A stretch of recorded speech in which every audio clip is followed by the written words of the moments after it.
Hello and welcome back to another World of Tanks console review with Coffee Guy.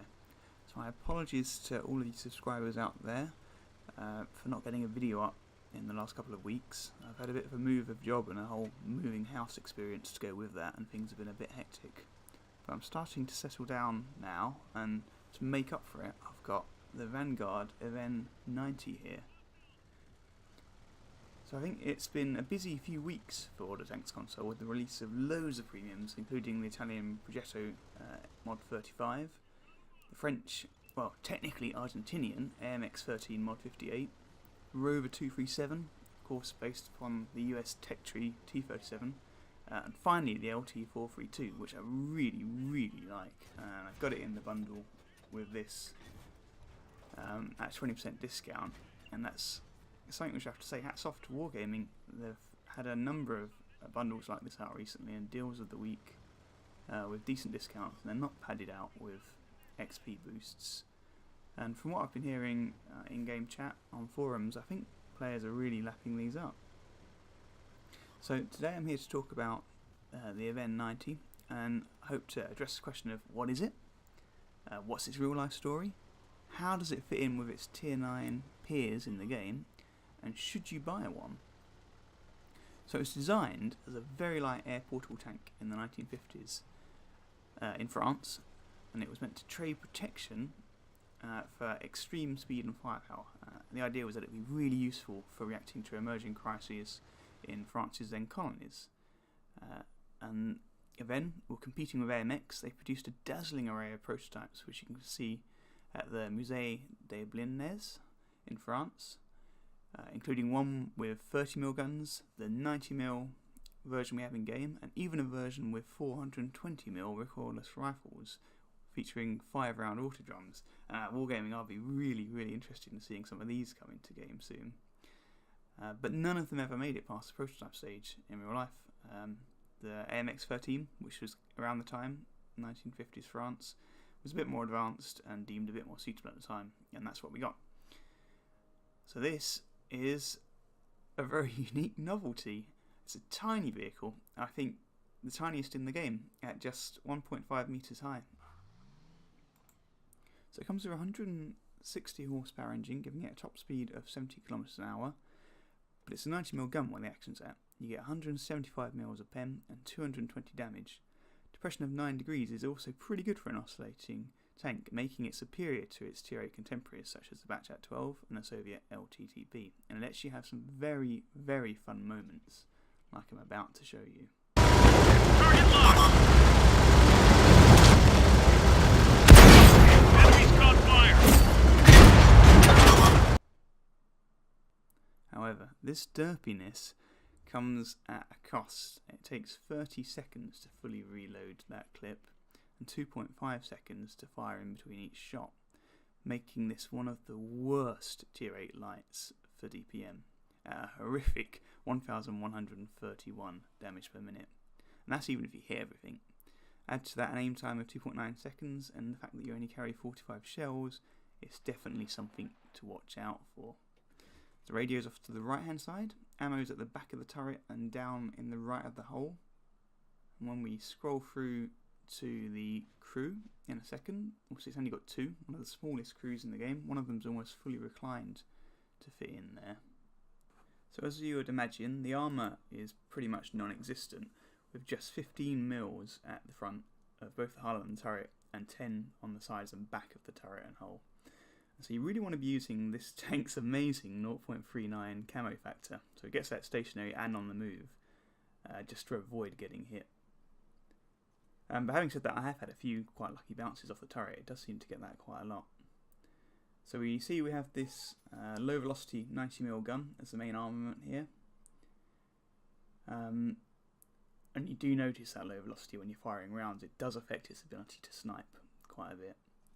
And in terms of the equipment I've gone for vents and vertical stabilizers. That's really just to try and get that gun handling up a bit, get that acceleration up a bit as well, because that engine is it's low powered, and although the tank is light, it does sometimes just help to have a bit more oomph when you want to get going. And in terms of my crew, not very well trained, just gone for 6 cents. and off-road driving as well, again to get that mobility up. Going from there, I'll probably go for Brothers in Arms afterwards. So I'm dropping into the first battle here. We've got Prokhorovka. I'm going to do something a bit unusual in this game, in the sense that I screw up massively at the end and I die. And so this is not normally good practice for review games, for a YouTube ace tanker gameplay and that kind of thing. But the gameplay before I screw up at the end is incredibly fun, and it points out a number of the strengths and weaknesses of this tank that I've described in the garage so far, and so I thought it's really, really important for you guys to see this if you've got any intention of maybe buying this tank. So I've sped off up to my favourite ridgeline across the centre, trying to get some spotting out, and that really is what this tank is all about. With that accuracy and trolliness, you can't really snipe that much, and you haven't got the ammo reserves to do that. So you've got to make use of your camo and your really good view range to try and spot targets early on. Having said that, I'm being as careful as I can right now not to get too close. I really don't have hit points to trade. I've only got 900.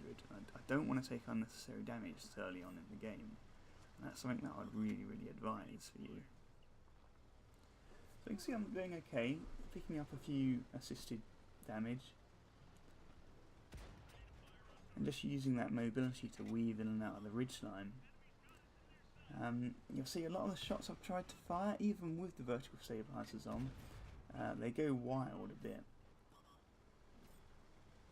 But when you do hit like that, you can cause some surprising damage. 220 average might not sound like much, but I tend to find I get quite lucky setting things on fire when it does hit. And to get the best out of it, you really want to try and wait until you're just coming along beside them or just behind them, zooming off.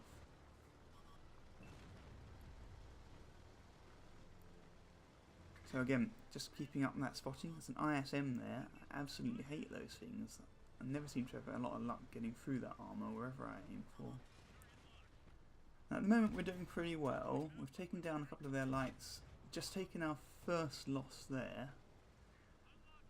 Get a nice little hit on the Lycan too. There's another light tank which I love to hate. It can be quite nasty if they get up behind you and unload a full clip into you. We're getting a little bit more track damage coming in here. And you can see sometimes when they go up over that ridge, the depression actually does come in handy a little bit there. If you compare that to some of the other oscillating turret tanks, the AMX-13 is a prime example, I think your depression goes down to only -6. You can really tell the difference in this, and it's one of the big differences I would say this tank has, and makes its playstyle a bit more fun. So get a few more spots in there. Just waiting for this long drawn out 30-second reload to come in. Unfortunately we've lost another tank destroyer in the meantime. Not managed to exact any more kills from the enemy either. I'm just trying to hover, trying to get my guys some targets, trying to also draw fire from the enemy, because they will try and go for you and you are a really hard target to hit. And this is what I mean about waiting till you sneak up behind them and get really close like that so you minimise your chance of missing. And you can start to pick off kills even with that really low damage per minute. You can start to rack them up one by one, but you've just got to avoid getting hit and stay in the game for as long as you can. But obviously that is the downside to having such a small clip, is you often find that you run out where one more shot would have netted you a kill like that. And speaking of kills, the odds are not going very much in our favour at this point. So I was thinking of doing an RT run, but I saw that my ally down here was having a bit of trouble with the fatherland, and I thought, right, I've got to do something about him, because if I ignore him and he gets through to our bases and takes out our RT, then I'm done for. So managed to circle him, put a few shots in. It's a bit of a silly waste of the last shot though, bouncing off the front plate like that. But it's okay. Dipped under the hill and I'm coming up behind, but he's been taken out. So I go to shoot off up there, going towards the ISM again. And I wasn't paying attention to the fact that there's an IS-3 also following his fatherland brethren, if you like, towards our base. So I figure, right, go back again, help out our ally. Get a few hits in, but again you can see it can be quite trolly if you're not close and you try and take those shots. you're really unlikely to hit anything. But it's just a case of using that speed and that ground resistance, good power to weight ratio just to circle at this point.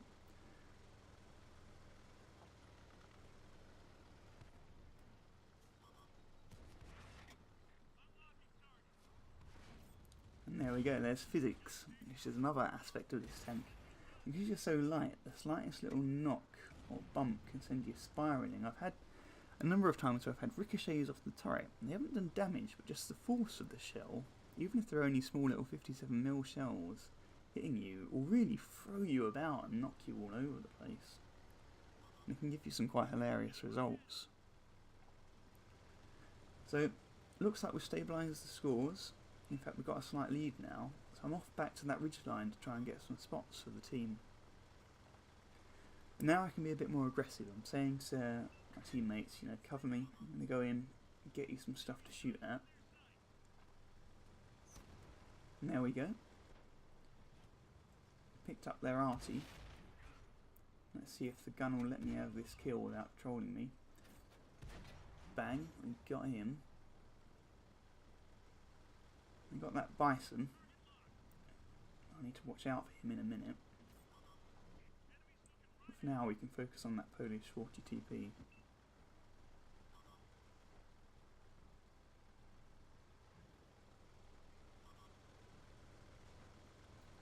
Just weaving in and out a bit. In and out a bit. I'm waiting for that reload as well. It's moments like this when it can be a bit of a pain. You really notice that 30 seconds.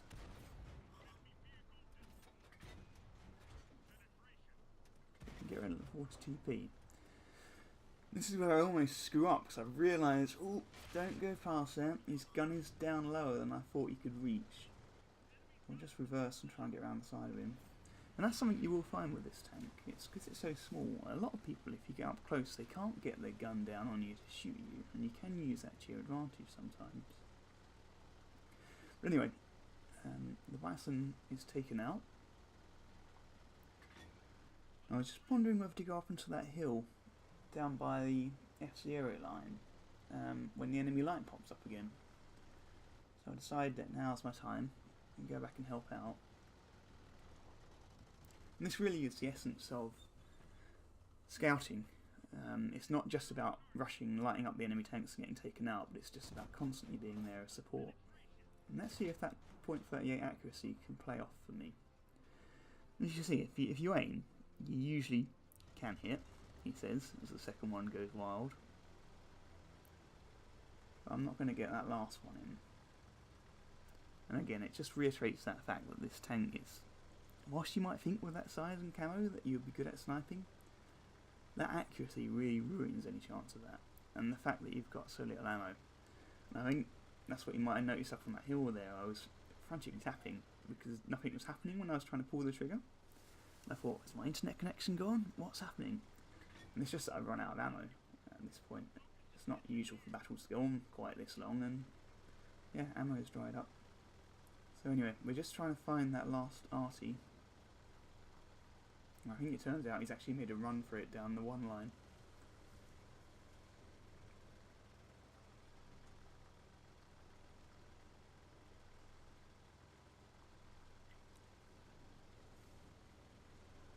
I'm on my way to find him.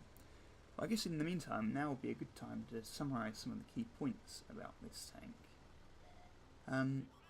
Do I think it has a place in the game? Is it different to some of the other tier 8 lights? Well, I think it's got a great combination of high speed, low silhouette, but also quite big alpha damage, and that makes it quite unique compared to all of the other French lights. And so for me, it's a real gem. I really enjoy playing it. The only thing I would caution against, if you're quite an active scout, you might come undone in this because you don't have the hit points to be quite aggressive towards the start of the game. One mistake and that's it, you're out. So it rewards passive scouting, at least to start with, a lot more, and just keep that in mind if that's your kind of play style. So I'm trying to hunt down this last tank. I think it's a Cromwell Knight, if if I remember correctly, and I'm feeling pretty confident at this point. I think I'm easily as fast as he is and as mobile. I'll find him, light him up, and then let my team go to town on him. And it turns out, he is up on that hill. Unfortunately, I think he's going to take down one of our arty in a second. My logic at this point is he's probably going to go towards where our other arty is on the centre line, and so I thought if I could come up behind him and chase him down, that'll be the best way of getting him off the map. As it turns out, that's not what he's doing. He's waiting up there. And he gets a nasty shot on me as I come over the ridgeline. I miss, naturally. And this is where I screw up, really. I should have buggered off out of there, just spun around and got down the hill. But I decided, right, I'll try and circle back around him, see if at some point my reload can come in and I can get a derp on him. But he gets behind me. So, well played to Big Zoom Bear. And I've sped up through the end there, not because I don't want to give credit to my teammates, but just because it's quite boring. The enemy went and sat in the corner and nothing happened for the next 2 minutes. But we won. Got a pretty good silver boost from that. I forgot to add, it's a 50% silver boost and 10% XP. So thanks for watching. Be sure to check back next week when I do the LT 432. Coffee Guy out.